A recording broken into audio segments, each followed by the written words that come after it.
What's up everybody, Dan here from Headwaters Kayak, and next to me I have the new Aquabound Tetra paddle. If you've been following the channel for a while, you've definitely seen this paddle on my channel. They sent me one last summer to play with, to do a long-term test review, as well as gather a bunch of content, which has been cool to see sort of make its circulations now that this paddle is out on the market. I was just at Canoeacopia and I saw a few of our images being used in the Aquabound booth right here at Whiskeytown Lake, which was super cool. I'm going to do my best to give the most unbiased review of this paddle as I can, starting with when I got this paddle. I got this paddle last summer and I unboxed it, and my first thought was like, oh, it's a low angle. I was really excited for Aquabound to finally do a foam core paddle. And of course, you know, I tend to be a more high angle paddler. I wanted that short, squattier blade, more like a whiskey or like a Werner Cypress or something like that. And the other thing I was worried about, I was looking at the graphics here. I was looking at this sort of thing. I just don't know how that agrees with me. It has really sticky grip. So all these things was my first impression was like, I'm just not so sure. But I got to paddle it. I got to paddle it a lot, and I got to put it in dozens and dozens of people's hands on group paddles, social paddles, and pretty much across the board it's been a resounding, oh my God, that is the nicest paddle I've ever used. And this is coming from people that have Werner Kamanos. This is coming from people that have Lendl Cadence, Lendl Storms, like very high-end, nice stuff. So as I mentioned earlier, it's a full foam core paddle. This is the first time Aquabound has done this, and they put so much time, research, and development into this paddle. They also did a ton of testing. They put this paddle in a clamp and they dropped sharp weighted objects on the edge of the blade to test how it delaminates over time. One of the things you'll notice about this paddle that makes it super unique is that Kevlar stitching around the edge. That's called lamb lock. That's a patented thing that Aquabound's doing. They're doing it on their Tango Whiskey series, but they're also, most importantly, do it on their foam core paddles. Something that they learned from their whitewater paddles, the new Ariel Major and Ariel Minor that came out last year, is if they reinforce the edge of the paddle with Kevlar, it basically makes it so the paddle cannot delaminate. It'll fracture, it'll break, but it'll only go as far as that first stitch, as opposed to going down into the paddle, into the foam, and causing issues. Both these paddles have been in my fleet and paddled hard for darn near a year. I think I got them last May, and they show signs of wear and tear on the edge, but they're absolutely not delaminated in any way, shape, or form. And these are the same paddles that I'm using on the Sacramento River, you know, when I'm shoveling rocks as I stroke. They've held up really well. So let's talk about the grippiness on the paddle. And when I first got this, I honestly was like not sure about that. I know the whitewater guys have been using it and people love that on the whitewater paddle. I just wasn't sure when it kind of feels like somebody spilt soda pop on there and left it. But the moment it gets wet, the moment I put this paddle down on the water and go take a stroke, it just gives me so much feel of the water. I don't feel the stickiness, I just feel like it has grip. So I actually really like that feature, and I notice it when I jump to another paddle that doesn't have that. I'm like, oh, this thing feels slippery. It feels like I lose some dexterity. So although I wasn't sure about it at first, it's definitely something that's grown on me a lot. The other thing I wasn't sure about is it being a low angle paddle. Historically, when I've used a low angle paddle, I've always noticed my paddle blade starting to flutter if I go too high with my stroke. I did not notice that with the Tetra. I can put this paddle in and take a stroke, and it has great grip, whether my paddle's, you know, going across my chin, high angle, or... So what is a low angle stroke versus a high angle stroke? A low angle stroke is where you take a paddle stroke and your top hand's crossing over about chest level. That would be considered a low angle stroke. A high angle stroke is your top hand's crossing over closer to your eye level. And that's typically how I paddle. What I found with the Tetra is it really doesn't matter. I don't notice any difference whether I'm doing low angle, mid angle, high angle. I just do what feels comfortable and the paddle disappears. I don't think about it, which is what I'm looking for in a paddle. I don't want a paddle that has funny quirks about it, or that, you know, as I do a draw stroke, it goes. I don't want any slip. I don't want any cavitation. I just want a paddle to be silent, neutral, and works. And I really feel like the Aquabound Tetra does that for me. Enough talking about it. Let's go for a paddle. I'm going to show you guys how it feels on the water. I'll try to link up some strokes, try to talk about these things in the first person.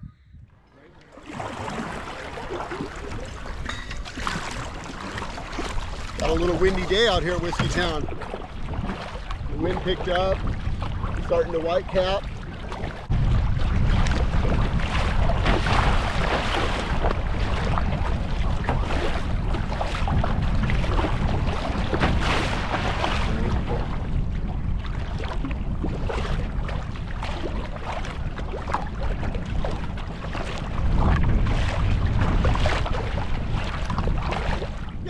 windy one today. Kind of going into the wind, a little bit of a quartering angle. You'll notice I'm switching back and forth between a real high angle stroke and then a low angle cruising stroke. Like when I need to get some power, or if there's a gust coming, just dig in and bury it. It's mostly that right now. We'll find some calm water so we can chat though. So I'll just give you guys a little context here. I'm out touring at Whiskeytown Lake today. I've got my old Atlantis Titan, which was a boat I picked up on Facebook Marketplace for 500 bucks, and absolutely enjoying having a long, fast, stable 18-footer. I mean, it's stable like a recreational kayak, but cruises at 6 miles an hour effortlessly. Plus it has room for all my gear, all my camera stuff. So I've really been enjoying that boat. But that's not why we're here today. We're here today to talk to you guys about the new Aquabound Tetra. So here it is, a very detailed first look at the Aquabound Tetra. This is the bent shaft. It comes in basically 4 different models. You can get it in a straight shaft, you can get it in a bent shaft like what I have here, and then you can get it in a posi lock, which is what I have, 2-piece, and then you can lock it in at 15-degree increments wherever you want it. Nice solid connection, no play whatsoever. And then they also have it in the Versalock ferrule, which you can flip open and adjust the length. That's a nice feature if you're paddling multiple different boats and you want one paddle to do it all.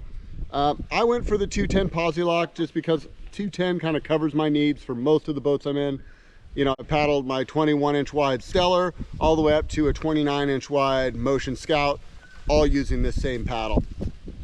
Now, it doesn't mean you should get a 210. That's not a one-size-fits-all.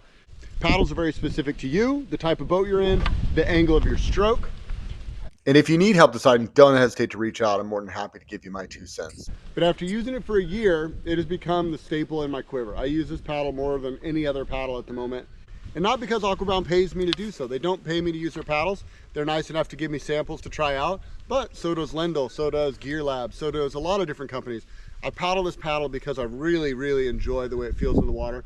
And it's also easy on my shoulder. I've got a torn labrum that I'm nursing, and a little bit smaller blade. It's under 100 square inches, I think 96 or something like that. Is nice and easy on my body. The other thing is the foam core.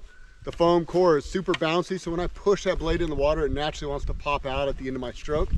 I really like that. And then overall, this paddle's weight is one of the lightest foam core paddles you can buy. It's lighter than the Werner Athena, which up until now has been the lightest paddle. And they do that by using a split toe carbon. And what that means is you can see the weave on this carbon's a little bit fatter, a little bit thicker than your standard carbon. And from what I understand, that creates less strain as the materials weave together because it's got a wider, flatter surface. So you can get a higher strength to weight ratio by going with the split weave carbon. And you're seeing it more and more on different paddles, different kayaks. A lot of different things are starting to use this wider split weave carbon. The other thing I noticed is there's not like a blade that's just stuck onto a shaft. It's all one piece. It's woven deep, deep onto the shaft here. The shaft actually extends deep into the blade, and then the blade extends over the shaft. So really solid, secure joint. Overall, the blade itself has 0 flex. It's very, very stiff, but they built in a bit of flex to the shaft. So when I pop on this thing, there's actually quite a bit of bend, and it feels kind of springy and supple when I'm using it. But when I go reach for the paddle, I don't feel any flex in that blade because my hand is fairly close to that blade. Another thing I like about the Tetra is that I can do those high angle strokes, those gliding strokes, the bracing strokes, draw strokes, strokes where I'm moving my paddle through the water and not just forward paddling. That's where I really notice a foam core paddle coming into its own. And this one in particular has a very silent feel to the water.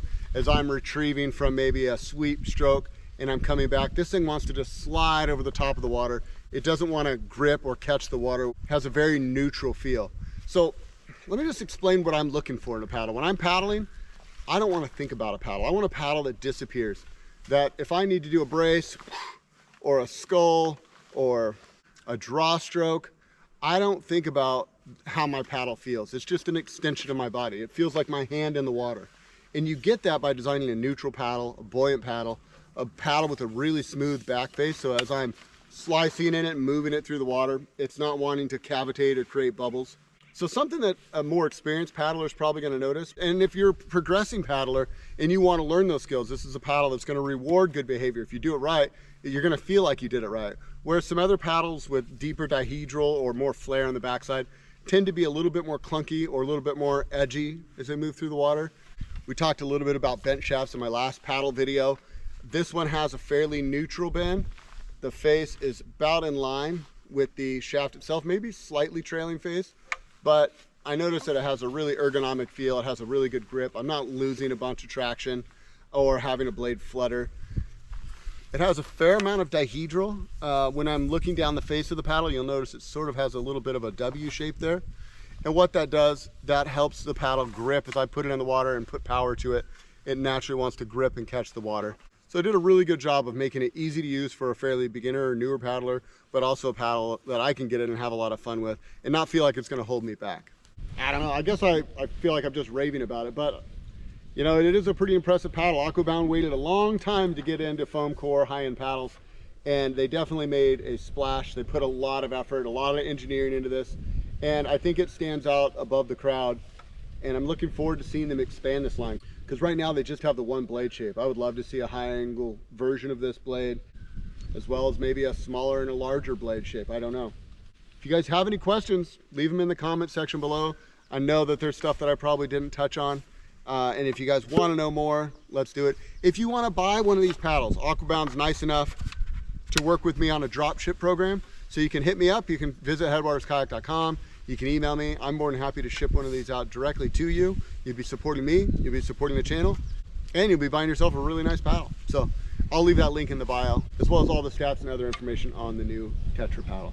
Thank you guys so much for watching. Until next time, this is Dan wishing you happy paddling. We'll see you on the next one.